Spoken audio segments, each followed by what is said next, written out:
হযরত বাকর রাহিমাহুল্লাহ তিনি বলছেন, আমার পিতা জাইনুল আবেদিন রাহিমাহুল্লাহ আমাকে উপদেশ দেন, 5 ব্যক্তির সঙ্গে উঠা বসা করো না, 5 ব্যক্তির সঙ্গে উঠা বসা করো না, এদের সঙ্গ ত্যাগ করো, এদের থেকে দূরে থাকো।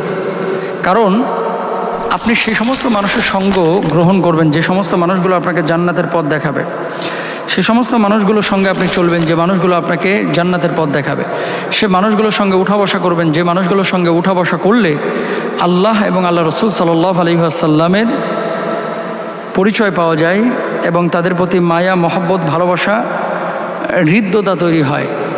আল্লাহ সুবহানাহু ওয়া তাআলার প্রদত্ত বিধানগুলো বাস্তবায়িত করার তৌফিক অর্জিত হয় এবং চিন্তা চেতনা তৈরি হয়।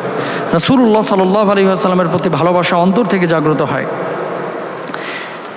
এই পৃথিবীর বুকে মানুষ আছে 2 ধরনের। এক ধরনের মানুষ